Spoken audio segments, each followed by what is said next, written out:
নমস্কার বন্ধুরা, chef Shrabani daily vlog চ্যানেলের পক্ষ থেকে সবাইকে স্বাগত।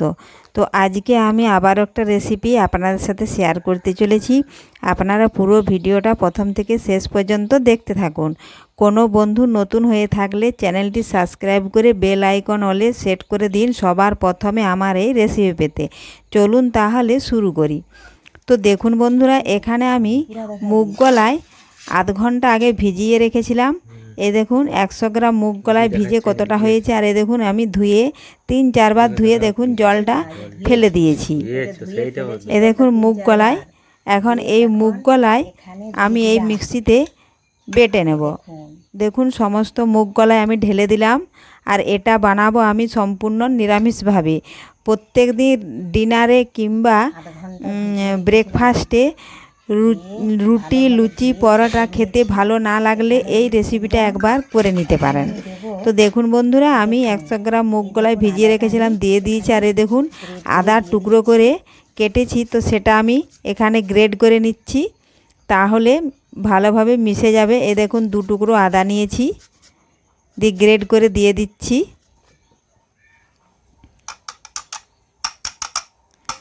তো আদা গ্রেড করে নিয়েছি।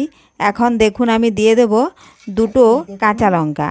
ঝালটা আপনাদের পছন্দ মতো দেবেন, যে যতটাই ঝাল খেতে পছন্দ করেন সে তাহলে আবারও 2টো কাঁচা লঙ্কা কিংবা শুকনো লঙ্কা দিয়ে দিতে পারেন। আর দিলাম দেখুন আমি গোটা জিরে। আর আমি এখানে নিরামিষভাবে বানাচ্ছি, আপনারা চাইলে পেঁয়াজ রসুনও দিতে পারেন।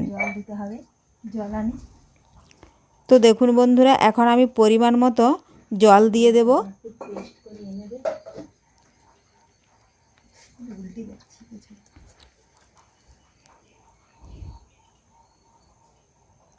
জল দিয়ে দিলাম পরিমাণ মতো। এখন আমি ঢাকনা বন্ধ করে এর পেস্ট বানিয়ে নেব। আর এখানে দেখুন জামবাটিতে আমি 500 গ্রাম আটা নিয়েছি।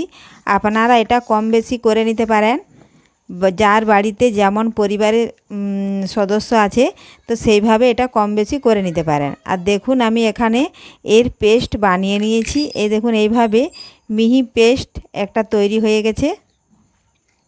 এখন আমি এই 500 গ্রাম আটার সাথে দিয়ে দেব আমি স্বাদ মতো লবণ। স্বাদ মতো লবণ দিয়ে দিলাম। এখন হাত দিয়ে ভালোভাবে লবণ একটু মাখিয়ে নিচ্ছি। আর এই দেখুন একটু একটু নরমাল জল দিয়ে আমি আটাটা আগে ভিজিয়ে নেব।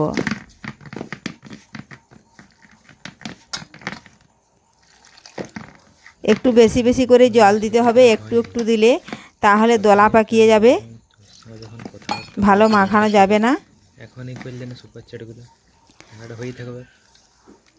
এই দেখুন আগে আমি আটাটা যতটা জল লাগবে সেটা আমি দিয়ে দিলাম, দিয়ে আটাটা পুরো দেখুন ভিজিয়ে নিয়েছি, তাহলে আর দলা পেকে যাবে না। আবারও পরিমাণ মতো জল দিয়ে দিচ্ছি।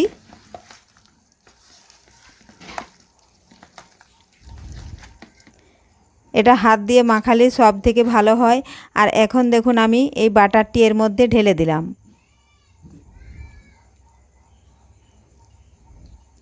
আটার পরিমাণ যদি আপনাদের বেশি হয় তাহলে মুগ কলাইয়েরও পরিমাণটা আবার একটু বাড়িয়ে দিতে হবে।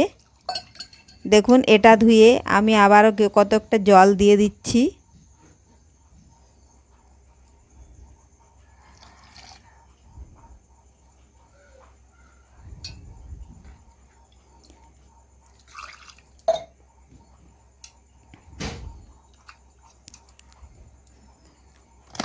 জল দিয়েছি, এবার আমি আবারও হাত দিয়ে মাখিয়ে নেব, মিশিয়ে নেব কলাইয়ের পেস্টটা আটার সাথে।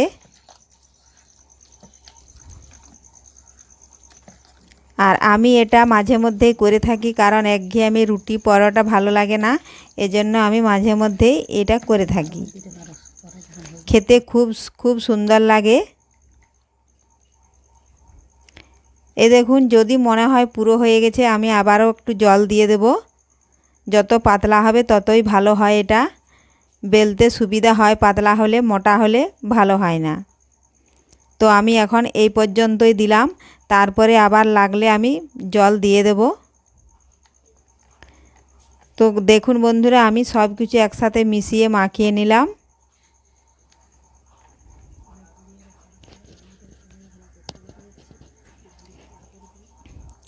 কলাই বাটা এর ঢাকনাটার গায়ে লেগেছিল, এই জন্য এটা তো জল দিয়ে আমি একটু জল দিয়ে দিলাম। এটা কি হইলো বলো দেখি? তাজমহলের মহারানী, আমরা হচ্ছে চাকর।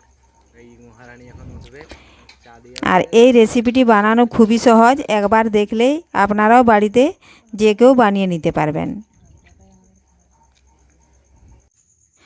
আর দেখুন বন্ধুরা, এখানে আমি উনুন ধরিয়ে নিয়েছি, আর এই দেখুন একটা ডাবু নিয়েছি, এই ডাবুর মধ্যে আবার একটু আমি মাখিয়ে নিচ্ছি ডাবু দিয়ে।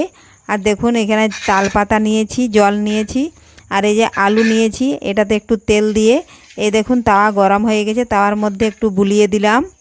আপনারা চাইলে ব্রাশ দিয়েও করতে পারেন, তো আমার হাতের কাছে ব্রাশ নেই, আমি এই জন্য আলু একটু কেটে তাতে একটা কাঠি গেঁথে আমি তেলটা দিয়ে দিলাম। আর এই দেখুন ডাবুর মধ্যে এই ডাবু করে নিয়ে তাওয়ার মধ্যে আমি দিয়ে দেব। এখন এই যে তাল পাতা নিয়েছি, এই তাল পাতাটা দিয়ে এর সাহায্যে দেখুন আমি পাতলা করে গোলভাবে বেলে নিচ্ছি।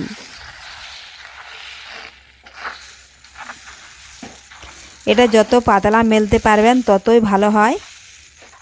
এই দেখুন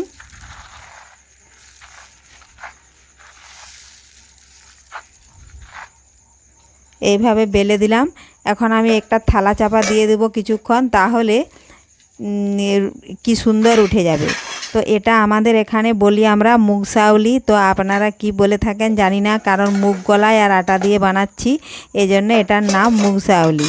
তো দেখুন বন্ধুরা, তাওয়া থেকে দেখুন আপসে উঠে গেছে।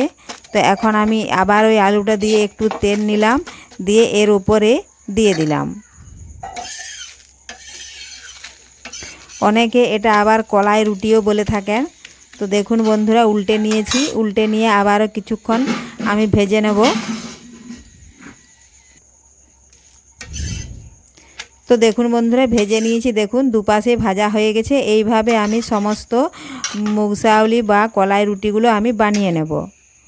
তো আজকের রেসিপি আপনাদের যদি ভালো লেগে থাকে লাইক ও শেয়ার করতে ভুলবেন না। ধন্যবাদ। আবারও ফিরে আসব প্রত্যেক দিন নিত্য নতুন রেসিপি নিয়ে। সবাই ভালো থাকবেন। দেখুন বন্ধুরা, আর তার সাথে করেছি আমি সিমাইয়ের পায়েস। তো সিমাইয়ের পায়েস আর এই দেখুন এই রুটিটা যদি করতে পারেন তাহলে পুরো জমে যায়।